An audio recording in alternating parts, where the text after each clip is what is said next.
నిన్నే కోరి నిన్నే చేరి ఆనందించెదా నా యేసయ్యా నీలోని పరవశించెదా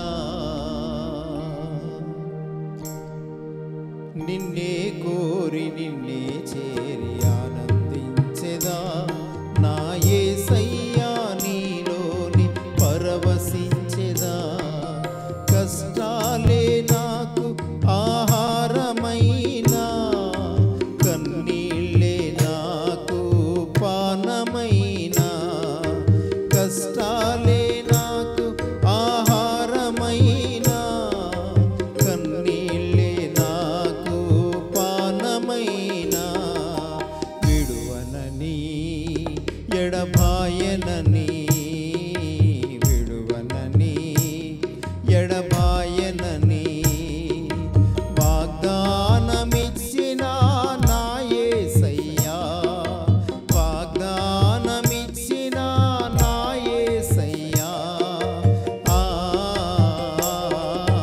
నిన్నే కోరి నిన్నే చేరి ఆనందించెదా నా యేసయ్యా నీలోని పరవశించెదా నిన్నే కోరి నిన్నే చేరి ఆనందించెదా నా యేసయ్యా నీలోని పరవశించెదా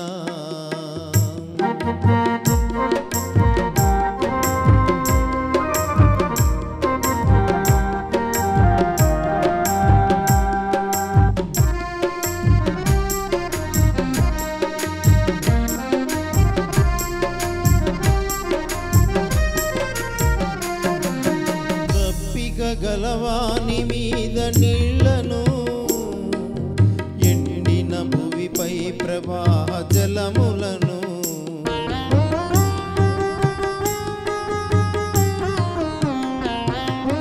దప్పిక గలవాని మీద నీళ్లను ఎండిన భువిపై ప్రవాహ జలములను నీ సంతతి మీద నా ఆత్మను నీ సంతతి మీద నా ఆత్మను కుమ్మరించెదనని వాగ్దానమిచ్చిన కుమ్మరించెదనని వాగ్దానమిచ్చిన నిన్నే కోరి నిన్నే చేరి ఆనందించెదా నా యేసయ్యా నీలోని పరవశించెదా నిన్నే కోరి నిన్నే చేరి ఆనందించెదా నా యేసయ్యా నీలోని పరవశించెదా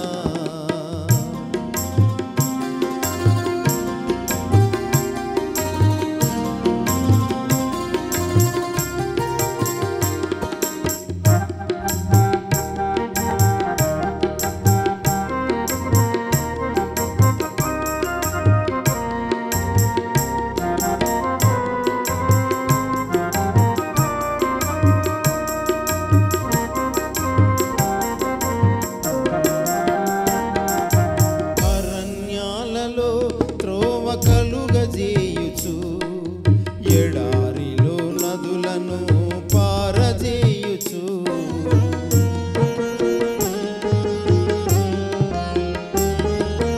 అరణ్యాలలో త్రోవ కలుగజేయుచు ఎడారిలో నదులను పారజేయుచు నేను ఏర్పరచుకుని నా ప్రజలకు నేను ఏర్పరచుకుని నా ప్రజలకు తాగుటకు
రాజులు 6వ అధ్యాయం 7వ వాక్యం.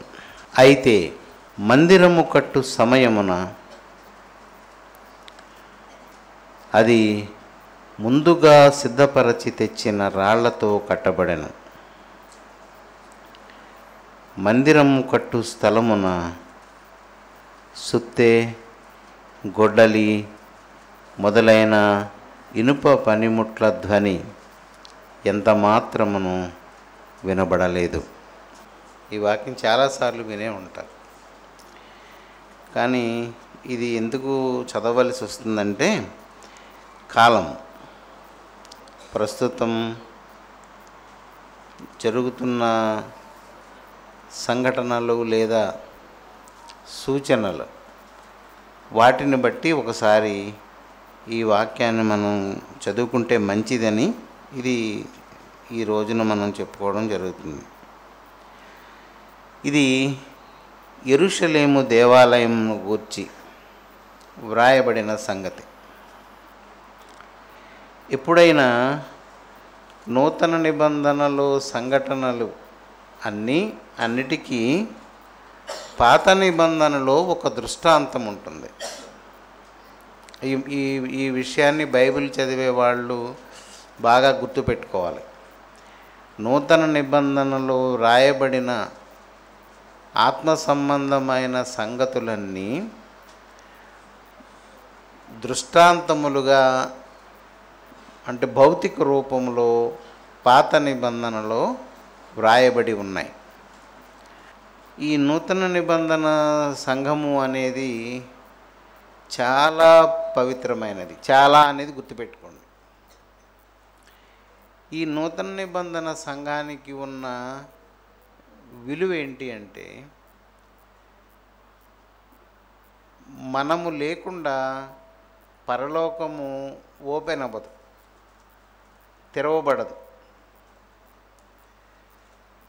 మనము ఎంతో ఉదాహరణగా చెప్పుకునే పరిశుద్ధులైన వారు ఉన్నారు చాలామంది. మనకి హెబ్రీ పత్రిక 11వ అధ్యాయం ఉంటుంది.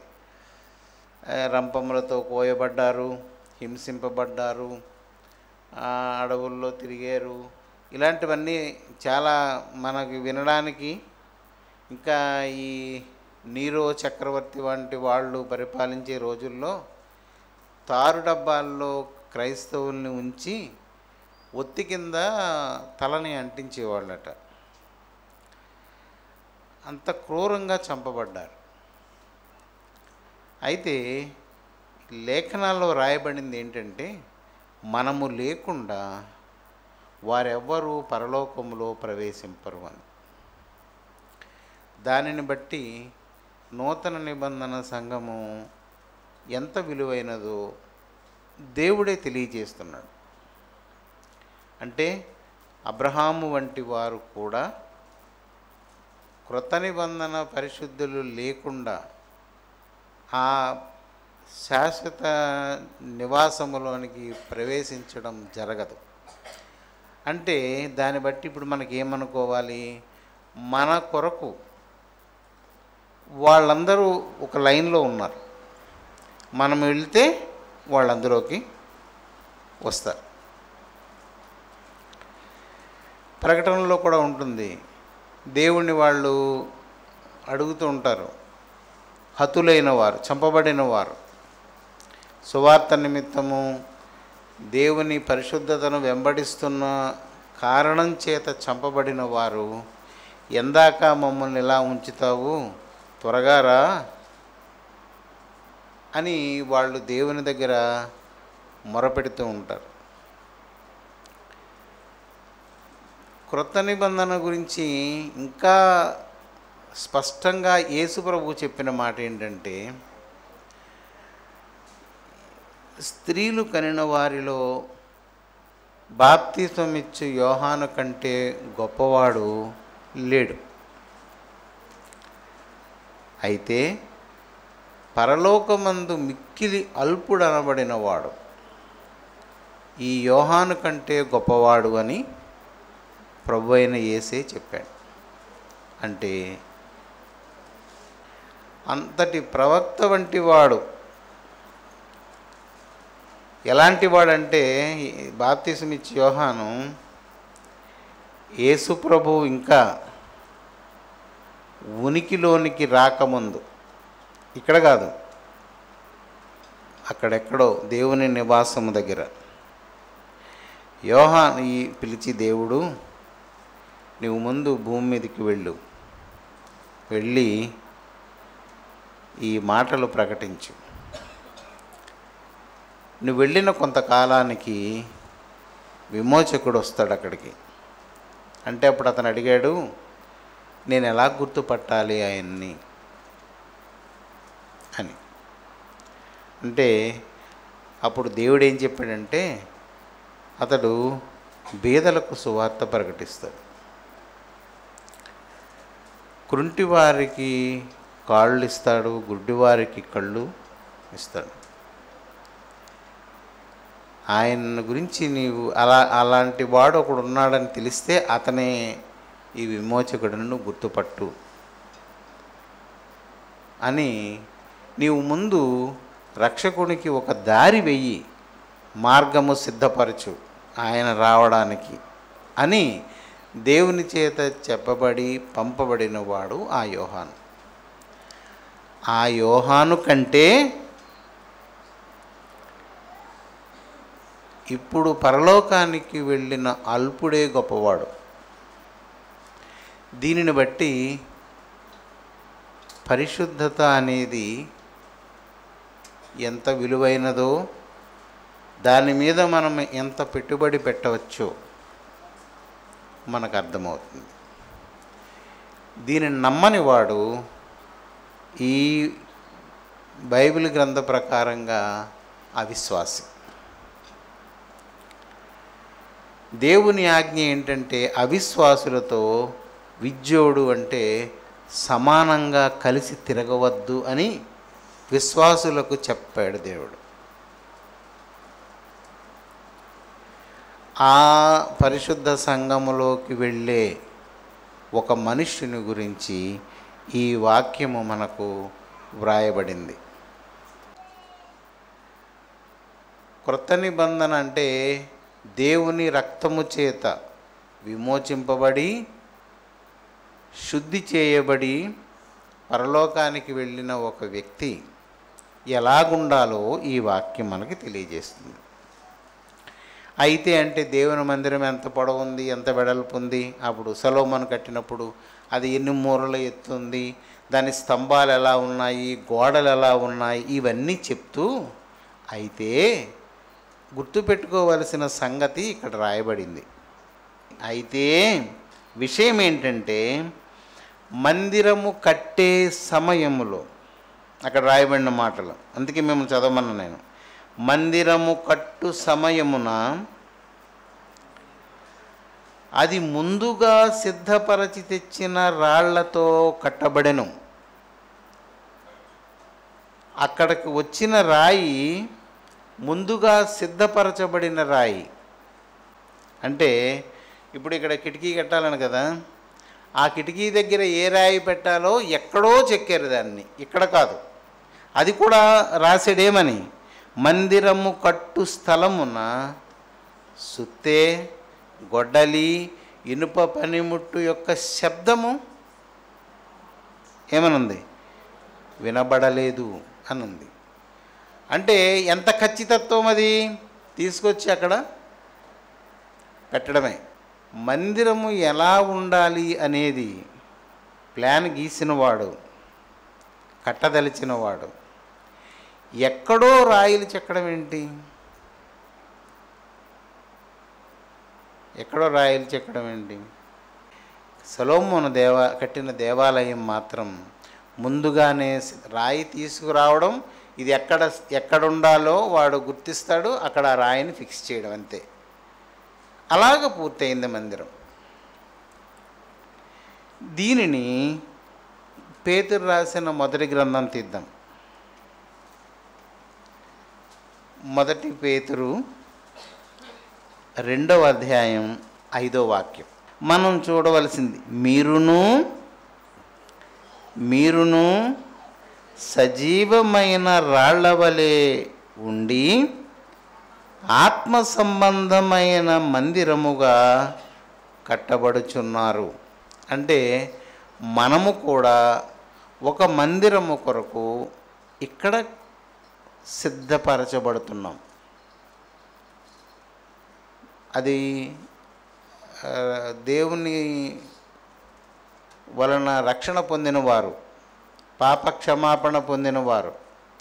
పాపక్షమాపణ పొందినవారు ఎలా ఉంటారో ఇంతకుముందు మనం ఒకసారి చెప్పుకున్నాం. వారి వలన ఏదైనా తప్పు జరిగితే వారి హృదయము శోభతో నిండిపోతుంది. దానిని ఒప్పుకొని పశ్చాత్తాపడి విడిచిపెట్టే వరకు ఆ దుఃఖము వారిని వదలదు. అలాంటి వారెవరో వారు దేవుని రక్షణ పొందినవారు లేదా దేవుని చేత ముద్రింపబడినవారు. ఎన్ని దోషాలు జరుగుతున్నా ఆ పశ్చాత్తాపము, ఆ భీతి హృదయంలో లేదు అంటే వాళ్ళు ఆలోచించుకోవాలి.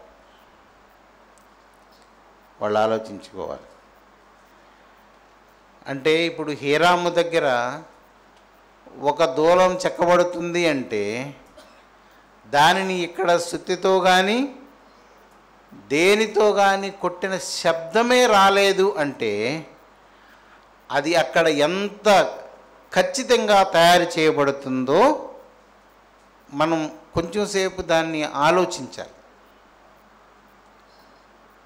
ఎవరూ కూడా ధ్యానించకుండా దేవుని పరిశుద్ధతలో భాగస్థులు కాలేరు.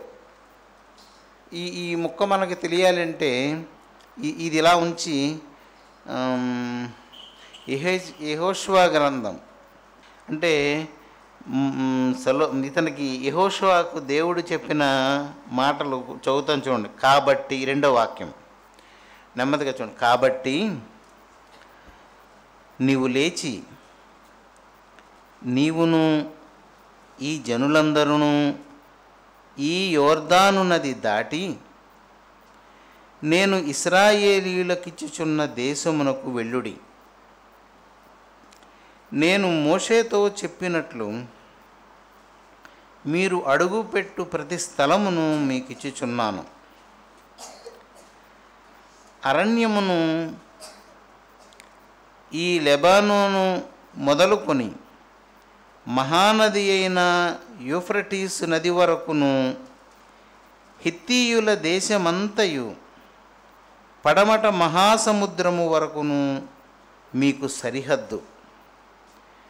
నీవు బ్రతుకు దినములన్నిటను మీరు చదువుతుండాలి. నీవు ఇంత వాగ్దానంతో యెహోషువతో మాట్లాడుతున్న దేవుడు చెప్తున్న మాటలను మనం చదువుతున్నాం. నీవు బ్రతుకు దినములన్నిటను ఏ మనుష్యుడును నీ ఎదుట నిలువలేకయుండును. నేను మోషేకు తోడైయుండినట్లు నీకును తోడైయుందును. నిన్ను విడువను, నిన్ను ఎడబాయను. నిబ్బరము కలిగి ధైర్యముగా నుండుము.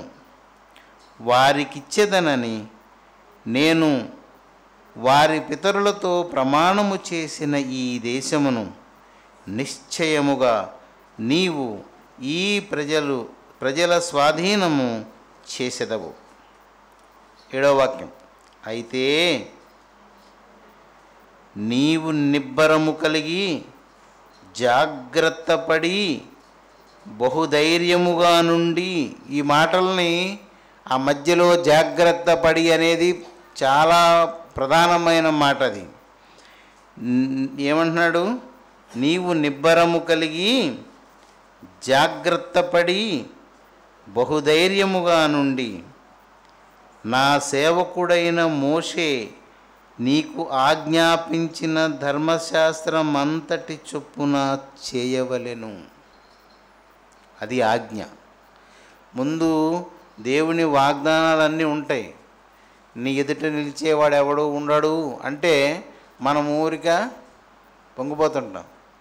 ఇంతటి దానికి ఏంటి ఆధారము అంటే ఒక ఆజ్ఞ ఇచ్చిన, దేవుడిచ్చిన ఆజ్ఞ. ఇదంతా మీరు తర్వాత చదవండి.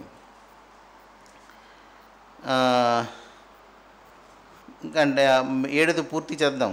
నీవు నడుచు ప్రతి మార్గమున చక్కగా ప్రవర్తించున్నట్లు నీవు దేని నుండి నీకు ఆజ్ఞాపించిన ధర్మశాస్త్రం కుడికి కానీ ఎడమకు కానీ తొలగకూడదు. ఈ ధర్మశాస్త్ర గ్రంథమును నీవు బోధింపక తప్పిపోకూడదు. దానిలో వ్రాయబడిన వాటన్నిటి ప్రకారము చేయుటకు నీవు జాగ్రత్త పడునట్లు అంటే నీవు జాగ్రత్తగా ఉండడానికి నీవేం చేయాలంటే దివారాత్రము దాన్ని చదివిన ఎడలా ఏమంది చదవడం కాదు. అంటే ఉదాహరణగా దేవుని వాక్యం చదివి దానిని ధ్యానము చేయాలి. ధ్యానము అంటే ఎందుకు ఇలా రాయబడింది, దేవుడు ఇలా ఎందుకు చేశాడు, ఏమై ఉంటుంది ధ్యానించాలి. దావీదు కీర్తనలో కూడా మొదటి కీర్తనలో ఒక మాట ఉంటుంది. ఏంటది? దివారాత్రులు దానిని ధ్యానించువాడు నీటి కాలువల ఓరను నాటబడి తన కాలమందు ఫలమిచ్చు చెట్టు వలె ఉండును. ధ్యానించడం అనేది చాలా క్రైస్తవుడికి ఉండవలసినటువంటి ప్రధాన లక్షణం. ధ్యానించకుండా చదివేస్తే అయిపోదు, చదివితే అవ్వదు, ధ్యానించవలసిందే. అతనికి చెప్తున్నాడు ఎందుకు ధ్యానించాలి అంటే నీవు జాగ్రత్త పడడానికి, నీవు నీ మార్గాన్ని వర్ధిల్ల చేసుకోవడానికి దానిని ధ్యానించాలి. అందుకు మనం బైబిల్ చదవాలి.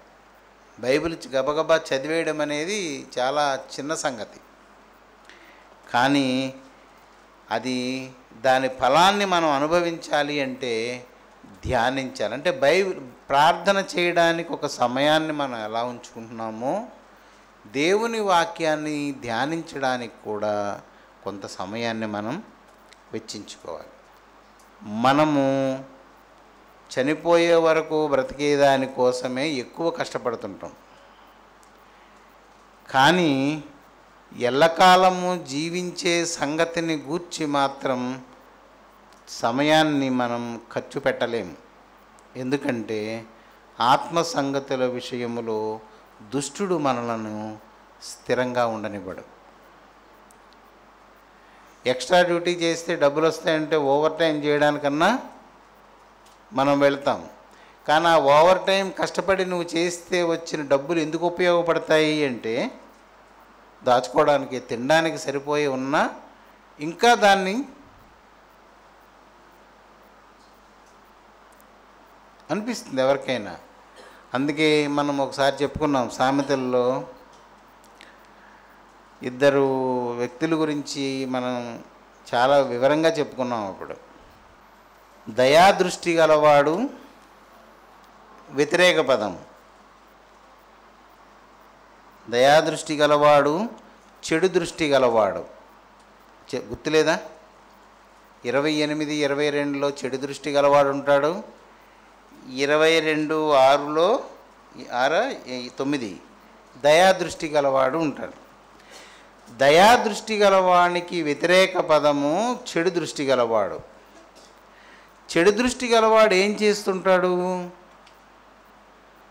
ధనము కూర్చుకోవడానికి ఆతురపడుతుంటాడు. ధనం కూడబెట్టాలనే మనసు వాడుకుంటుంది.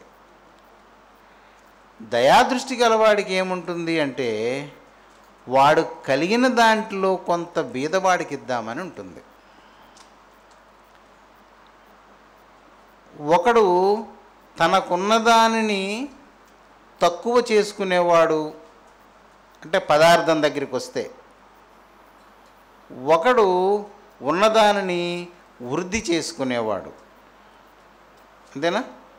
నాకు కలిగిన కేజీ బియ్యంలో ఒకడికి నేను 1/2 కేజీ బియ్యమో 100 గ్రాముల బియ్యమో ఇచ్చాను అంటే నా దగ్గర ఉన్నది ఏమవుతుంది, పదార్థం తగ్గుతుంది. కానీ చెడు దృష్టి గలవాడు కేజీ బియ్యానికి మరొక 1/2 కేజీయో 100 గ్రాములో సమకూర్చుదామని అనుకుంటాడు. దేవుని దృష్టిలో, దేవుని న్యాయమైన దృష్టిలో ఒకడు ఏ మనసు కలిగిన వాడు? దయాదృష్టి కలిగిన వాడు. దయకు మూలము దేవుడే. దేవుడే దయగలవాడు. అంటే దైవత్వము కలిగిన వాడు, దేవుని తత్వము కలిగిన వాడు, అంటే దేవుని యొక్క తలంపు లేదా దేవుని చిత్తమును ఎరిగిన వాడు తనకు కలిగిన దాంట్లో కొంత దరిద్రునికి, అంతేగాని మన బంధువులకు కాదు, దరిద్రులకు ఇస్తాడు. ఇది ఒక లక్షణం. వీడి చెయ్యకుండా ఉండలేడు. దయాదృష్టి గలవాడు ధర్మము చేయకుండా ఉండలేడు. వాడి వలన కాదు. ఎంతమంది నిరోధించినా, ఎంతమంది నిరాశపరిచినా, నిరుత్సాహపరిచినా వాడిస్తూనే ఉంటాడు. దరిద్రుడు కనబడగానే వాడు ఎంత చెడ్డవాడైనా, వాడు ఇతనికి ఎంత విరోధి అయినా వాడికి ఇవ్వకుండా ఉండలేడు. అలాగే చెడు దృష్టి గలవాడు కూడా కూడబెట్టకుండా ఉండలేడు. అందుకే దేవుడు అక్కడ ఒక మాట చెప్పాడు, దయాదృష్టి గలవాడు తన ఆహారములో కొంత దరిద్రునికిచ్చును, అట్టివాడు దీవెన నొందును. గుర్తుపెట్టుకోండి, ఈ వాక్యం చదివినప్పుడు మనము ధ్యానించుకోవాలి. నేను దయాదృష్టి గలవాడనా, చెడు దృష్టి గలవాడనా? ఆ మాటను ధ్యానిస్తే నాకేం కోరిక పుడుతుంది? 10కి 10 జత చేద్దాం, వచ్చే సంవత్సరానికల్లా ఇంత ఉండాలి, అల్లా మూలజాగా కొనాలి, లేదంటే ఇంటికి మేడ మీద ఇంకొక ఫ్లోర్ లేపాలి అని అనిపిస్తుంది అనుకోండి. నీవెవ్వరికీ జవాబుదారివి కాదు. ఎవడి దగ్గర నువ్వు తలవంచవలసిన పని లేదు. వ్యక్తిగతంగా నీవు ఒక వ్యక్తివి, నీ ఇష్టమైన ఆలోచన. కానీ నీవు మాత్రము చెడు దృష్టి గలవాడవని తెలుసుకో, అంతే. నిజమే, నేను ఎంత వద్దన్నా నాకు ఇదే అపేక్ష వస్తుంది కాబట్టి నేను చెడు దృష్టి గలవాడనే. అప్పుడు ఇంకా కొంచెం ధ్యానిస్తే నాకు దరిద్రత వస్తుంది అంటున్నాడు దేవుడు. నాకు దరిద్రత వస్తుంది అంటున్నాడు. ఇప్పుడు ఆలోచించుకో, మరి దీవెన పొందాలంటే ఏం చేయాలి? నీ ఆహారములో కొంత దరిద్రుడికి ఇవ్వు, నీవు దీవెన పొందుతావు. ధ్యానిస్తేనే ఈ అభిప్రాయం వస్తుంది. అది కంఠస్థ పెట్టామా, ఎవరికన్నా చెప్పడానికా అంటే అది వృధా. అందుకే యెహోషువకు బయలుదేరే ముందే దేవుడు ఒక జాగ్రత్తను చెప్తున్నాడు. నువ్వు ఉండాలంటే, అటు ఇటు కదలకుండా ఉండాలి అంటే, జాగ్రత్త పడాలి అంటే యెహోషువ నీవు దీనిని ధ్యానించు. ఎవడు ధ్యానించడో వాడు తప్పటడుగు వేస్తాడు. ఈ దయాదృష్టి ఉన్నవాడికి ఆ వ్యక్తి మీద కోపము, ద్వేషము ఉన్నా, పళ్ళు కొరికే అంత ద్వేషమున్నా, నువ్వు ఉన్న కుక్క ఉన్నావు అనేసన్నా ఇస్తాడు, మట్టికి ఇచ్చేస్తాడు, ఉండలేడు. దయాదృష్టి యొక్క గుణం అది. ఆ గుణాన్ని బట్టి నేనెవడో నాకు తెలుస్తుంది. కానీ ఇలా చెయ్యాలి వీడికి ఇవ్వకూడదు అని, దరిద్రులకు అనే పదం ఉంది అక్కడ. దయాదృష్టి గలవాడు తన ఆహారములో కొంత దరిద్రునికి ఇచ్చును, ఎటివాడు తన ఆహారములో కొంత దరిద్రునికి ఇచ్చేవాడు దీవెన నొందును. కూడబెట్టుకునేవాడు ఏమవుతాడనుంది? దరిద్రుడవుతాడు. మరి ఆలోచించుకోకపోతే దేవుని యొక్క గుణము నీలోకి ఎలా వస్తుంది? ధ్యానం చేయకపోతే ఎలా వస్తుంది అది? అందుకే దేవుడు యెహోషువకి జాగ్రత్త చెప్పాడు. దీన్ని ధ్యానిస్తూ ఉంటే నువ్వు తొలగిపోకుండా ఉంటావు. ఇంకా అతనికి చెప్పాడు, నీవు రేయింబవలు దీన్ని చదవాలి అని. ఎందుకు ఇంత ఎవరన్నా మనం అంత సాధన చేస్తామా బైబిల్ విషయంలో? చెయ్యం. ఎందుకంటే రక్షణ గూర్చిన జాగ్రత్త లేదు గనక. ఎంతైనా మనం ఈ దృశ్యరూపమైన సూర్యుని క్రిందనున్న ప్రపంచం యొక్క ఆలోచనే తప్ప, నేను కొన్ని దినాలైన తర్వాత అవతలకు వెళతాను, అక్కడ నా పరిస్థితి ఏంటి అని దాన్ని ఎవడు ఆలోచించడు. అందుకే క్రైస్తవ నియమములో ఎక్కువగా సమాజముగా కూడడం అనేది జరగాలి. ఇలాగ ఆలోచించలేని బద్ధకస్తులు ఇక్కడైనా హెచ్చరిక పొందుతారు. మనము ఈ భూమి మీద ఉండేది కొంతకాలమే. ఎప్పుడు? అందుకే మీరు మన సంఘంలో దేవుని యొక్క ధ్యానము చాలా ఎక్కువగా ఉండాలి. చాలామందికి మీరు దేవుని గురించి చెప్పాలి. ఇంకెప్పుడు చెప్తారు? ఆ దినము దగ్గర అయిపోయినట్టే ఉంది, ఆ రోజు దగ్గర పడినట్లే అనిపిస్తుంది. బాగా ధ్యానం చేయాలి, దైవ నియమాన్ని మన గుప్పిట్లో పెట్టుకోవాలి. లేదు అంటే మనం నష్టపోతాం. కాలం అనేది మనం చెప్పేమే, ఈరోజు శనివారం వద్దున్న నేను ఉండను, నేను రేపు వస్తాను శనివారంలో కంటే అవుతుందా? మన కోసం కాలం ఆగుతుందా? ఆగదు. నువ్వు ఆగుదామన్నా అది నిన్ను ముందుకు తోసుకొని పోతూనే ఉంటుంది. నీ వయసు పెరుగుతూనే ఉంటుంది. పెరుగుతుంది అంటే ఎక్కడ వరకు పెరుగుతుంది? ఆయుష్కాలం యొక్క అంతం ఒక దగ్గర ఉంటుంది, అదే చావు. నువ్వు పెరిగి పెరిగి పెరిగి ఎక్కడికి పెరుగుతున్నావు అంటే చావు దగ్గరికి పరిగెడుతున్నావు అంతే. చావు దగ్గరికి నువ్వు పరిగెట్టడం లేదు, చావు దగ్గరికి నిన్ను ఎవరో తీసుకొని పోతున్నారు, రోజు రోజు ముందుకు తీసుకొని పోతున్నారు. ఆ చావు దగ్గరికి వెళ్ళిన తర్వాత అక్కడికి వెళ్ళేసరికల్లా ఆ మందిరములో నీవు ఎక్కడ ఉండాలని దేవుడు అనుకున్నాడో ఆ చోట్లో నువ్వు ఫిట్ అవ్వకపోతే పారవేయబడతావు.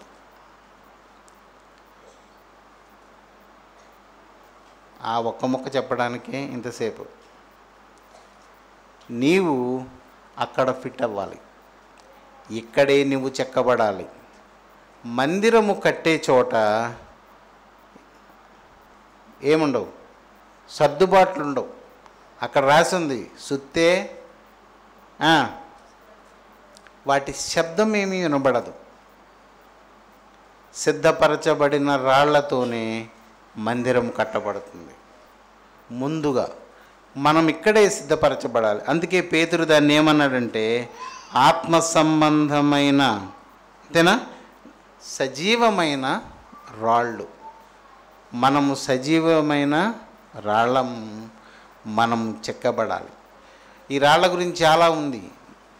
దేవుడు బలిపీఠం కట్టమన్నప్పుడు రాళ్ళను చెక్కకూడదు, ఆ రాళ్ళను అలా పేర్చి బలిపీఠం కట్టాలి. మందిరము కట్టబడేటప్పటికి మాత్రం చెక్కబడాలి. ఈ బలిపీఠం మీదనే నీవన్నీ సరి చేసుకొని సిద్ధమై ఉండాలి. అక్కడ శబ్దం ఏమి ఉండదు. ఇక్కడ నీవేమై ఉన్నావో అక్కడ అదే అయి ఉంటావు. దేవుని మనసుకు, దేవుని ఉద్దేశానికి అనుకూలమైన బ్రతుకు మనకు లేకపోతే ఆ రోజున అక్కడ. అందుకని సోమరితనం మానండి. ప్రార్థనలో మిమ్మల్ని మీరు పరిశీలించుకోండి. మన లోపం మనకు దేవుడు తెలియచేస్తాడు. ప్రభువుని బ్రతిమాలుకోండి. అలా చేయకుండా ఎవడూ దేవుని రాజ్యానికి రాలేడు. ఎలాంటి వాడైనా సరే ఆఖరి దినాలలో పౌలు కూడా ఉపవాసం ఉండి శరీరాన్ని నల్లకొట్టి తనను తాను పరిశోధించుకున్నాడు. ఆ జాగ్రత్త పరిశుద్ధులందరూ చేసిన పని అదే. అందరూ అదే. మనం కూడా ఆ పని చేయాలి. పరిశీలించుకోండి.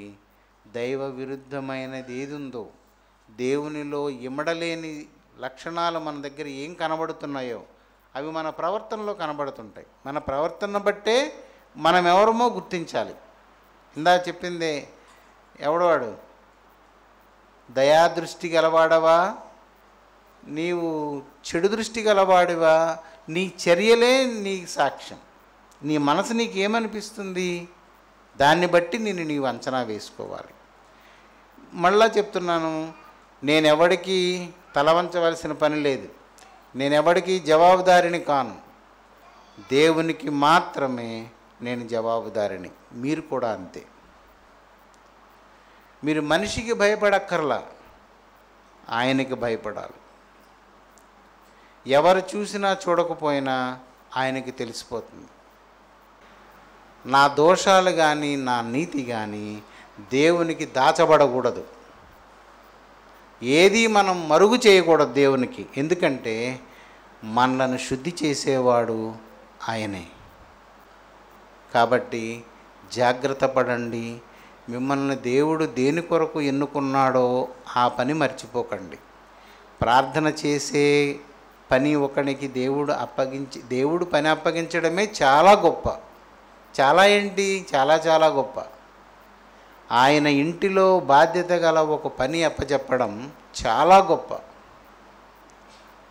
చాలా గొప్ప.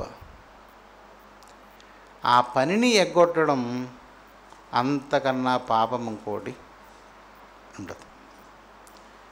మీ అందరికీ తెలుసు, మిమ్మల్ని దేవుడు దర్శించినప్పుడు నువ్వు ఏం చేయాలో నీకు తెలియజేస్తాడు దేవుడు. దేవుడు దర్శించినప్పుడు మన మనసంతా దుఃఖమయమైపోతుంది. మనకు ఎవరో ఒక విషయం చెప్తుంటారు, నువ్వు ప్రార్థన చేయలేదు.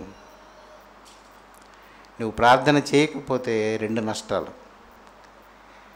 అవతల వ్యక్తి నష్టపోతాడు, ఎవరి గురించి చేయాలో వాడు నష్టపోతాడు, నీకది పాపం అవుతుంది.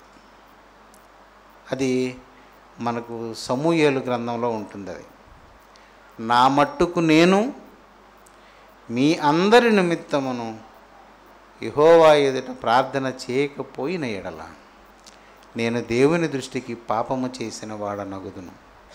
ఇందులో పాపమేముంది? వీడు అపవిత్రమైన పని ఏది చేయడం లేదు. కాకపోతే ఈ ప్రవక్తకు ఏది పాపం అవుతుందంటే, దేవుని ప్రజల గురించి ప్రార్థన చేయకపోయినా తన గురించి తాను ప్రార్థన నా మట్టుకు నేను చేసుకోవాలంటున్నాడు. మీ అందరి నిమిత్తము చేయాలి. ఈ 2 చేయకుండా నీరసంగా ఉంది, బలహీనంగా ఉంది, ఎండ దెబ్బ తగిలింది అని పడుకుంటే ఆయనే చెప్తున్నాడు ఏమని, నేను దేవుని దృష్టికి పాపము చేసిన వాడను అవుతా. అలాగే మీకెవరెవరికి ఏ పని దేవుడు ఇచ్చాడో ఆ పని చేయాలి, ఆసక్తిగా చేయాలి. దానికి మరొక మనుషునితో సంబంధమే ఉండకూడదు. మనుషుల ముఖం చూసామనుకోండి, సంతోషంగా ఉంటే ఒకలా ఉంటుంది, ఉసూరు మొహం పెడితే మన మనసు ఇంకొకలాగా అయిపోతుంది. దేవుని పని విషయంలో మనిషిని మనం చూడవలసిన పని లేదు. నీకు అప్పగించిన పని నువ్వు పూర్తి చేయి.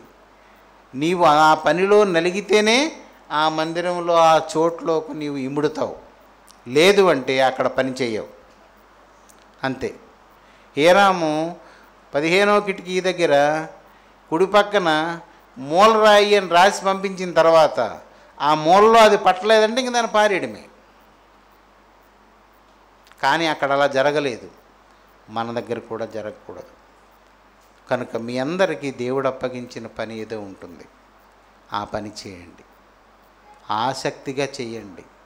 దేవుణ్ణి ఒప్పించి బలము చాలకపోతే ఆయన సహాయం అడిగి ఆ పని చేయండి. చేయడం వలన నీవెవరవో, నిన్ను దేవుడు ఏం చేయదలుచుకున్నాడో, నిన్ను విడిపించినప్పుడు లోకములో నుండి ఆయన పెట్టిన పెట్టుబడి దేని కొరకు పెట్టాడో అది సఫలమవుతుంది.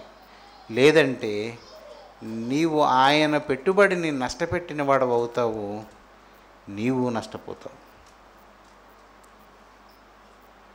కనుక ఇవన్నీ మీకు చెప్తున్నాను, కానీ బలహీనతలు అనేవి మనల్ని ఆవరిస్తూ ఉంటాయి. మనల్ని తిన్ననైన దారిలో వెళ్లకుండా చేసేవాడు ఒకడు ఉంటాడు. అప్పుడే దేవుణ్ణి మనం వేడుకోవాలి. నీవు అప్పగించిన పని విషయంలో నేను చేయలేకపోతున్నాను ప్రభువా, నేను నీరసించిపోతున్నాను, కానీ ఉత్సాహంగా ఆ పనిని జరిగింపలేకపోతున్నాను, నన్ను దయచూడనడు. చాలకపోతే ఉపవాసం ఉండి ప్రార్థన చేయి. అదే ప్రవక్తల యొక్క లక్షణం. యాకోబులో రాసినట్లుగా ప్రవక్తలను దేని కొరకు జ్ఞాపకంగా పెట్టుకోమన్నాడు మనల్ని? శ్రమానుభవమునకును. మరి దానియేలు అనే ఒక ప్రవక్తను తీసుకుంటే మనం ఏం చెప్తాం?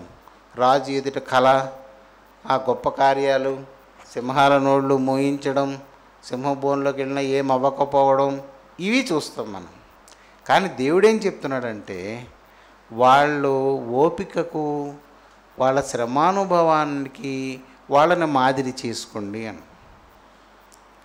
అయితే ఇప్పుడు ఈయన శ్రమానుభవం ఏంటో చూద్దాం. ఈయన ఇశ్రాయేలీయులలో కార్యము జరగడం లేదని 40 దేశాల మీద ప్రధాని అయిన దానియేలు 10 రోజులు దేవుని దగ్గర ఉపవాసం ఉంటాడు. నేల మీద కూర్చొని గోనె పట్ట కట్టుకొని బూడిద పోసుకొని 10 రోజులు ఉపవాసం ఉంటాడు. 10 రోజులు ఉపవాసం అయిపోయింది, 21 రోజులు అయింది, కానీ జవాబు రాలేదు. నాకు అన్నం సహించలేదు అంటాడు. పని ఇతంది కాదు, ప్రజలది. దేవుడు అంటాడు, వచ్చిన దూత చెప్తాడు, నీవు ప్రార్థన ప్రారంభించిన రోజే నేను పంపబడ్డాను, కానీ దారిలో ఒక రాజు నన్ను, అంటే దుష్టుడు అడ్డగించడం వలన ఇంత ఆలస్యమైంది అని. అది వాళ్ళ శ్రమ. ఈ ప్రార్థన చేయకూడదు ఎవరికి, నాకే ప్రార్థన చేయాలని తాకీదు రాస్తున్నప్పుడు 120 దేశాలకి సంస్థానాల మీద అధిపతులైన ఈ 3 అక్కడే ఉన్నారు. దానియేలు కూడా ఆ డ్రాఫ్టింగ్లో ఉన్నాడు. రాజముద్ర పడ్డం అతనికి తెలుసు. 40 సంస్థానాలకి ఈ తాకీదుని పంపించే బాధ్యత కూడా దానియేలుదే. అందరికీ పంపించాడు. కానీ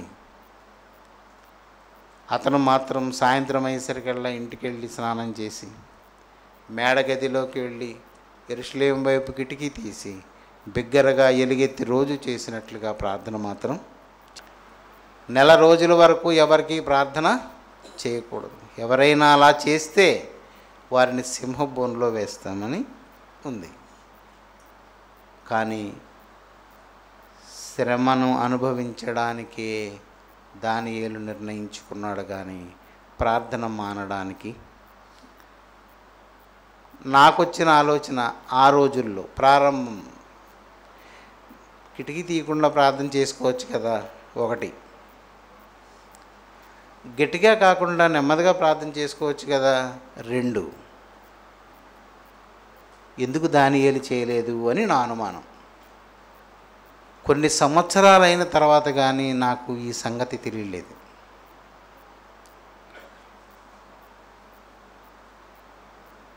కొన్ని సంవత్సరాలైన తర్వాత తెలిసింది ఈ వివరం.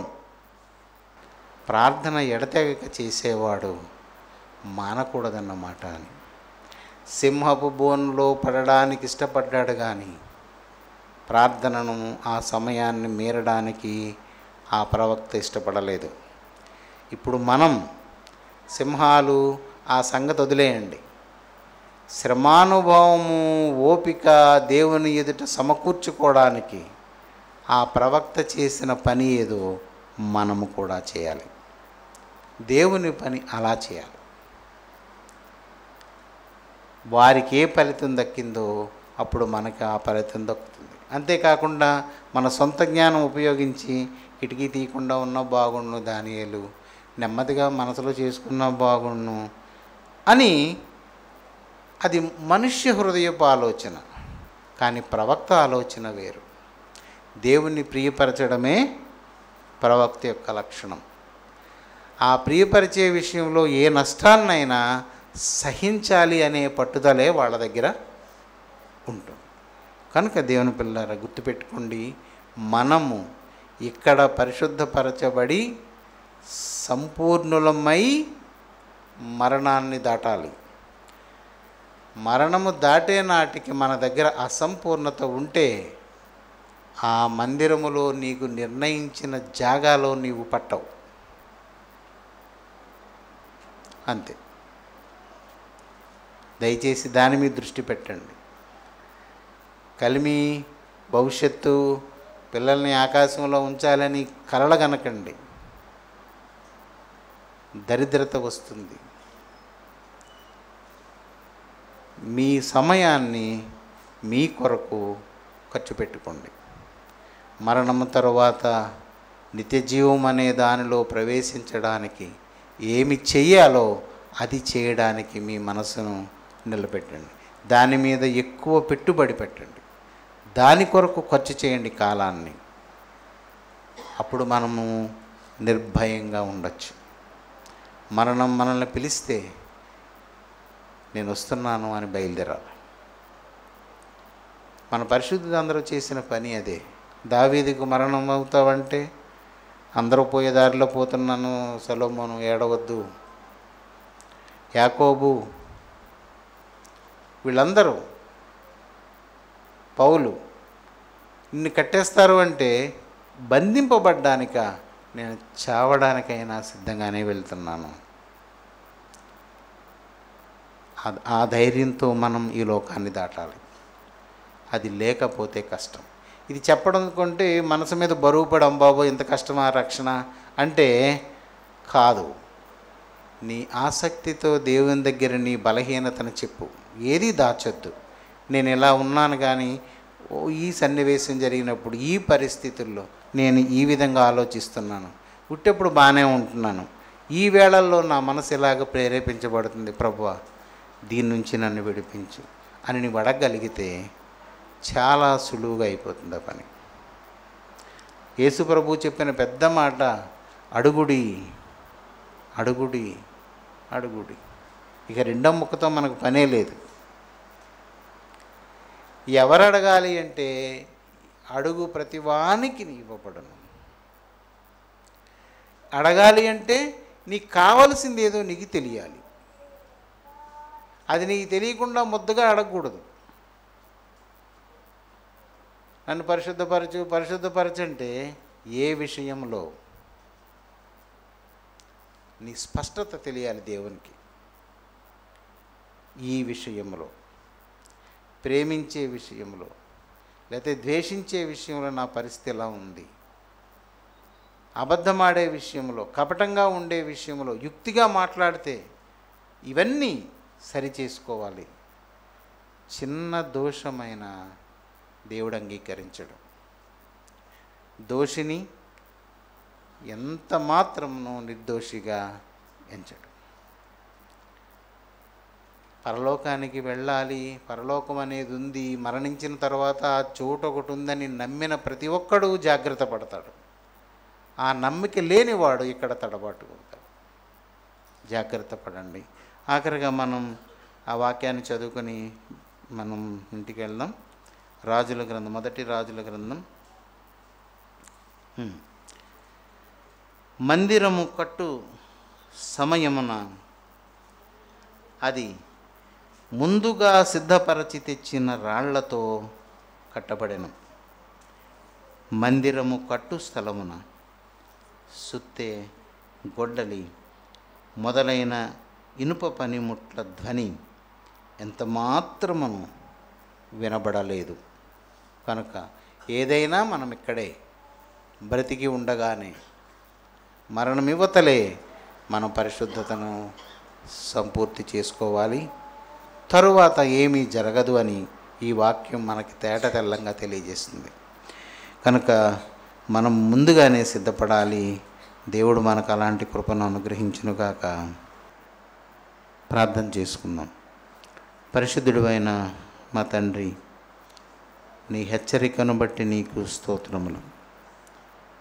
మేము ఏమిగా మారాలో, ఎప్పుడు మారాలో, మారడానికి సహకరించే అంశాలు ఏవో కొంత మట్టుకు ప్రభువా నీ వలన తెలుసుకొనగలిగాం. వీటిని ఆధారముగా చేసుకుని నీ నిత్య రాజ్యములో కనబడటకు మమ్మల్ని సిద్ధపరచుకున్న కృపను అనుగ్రహించు.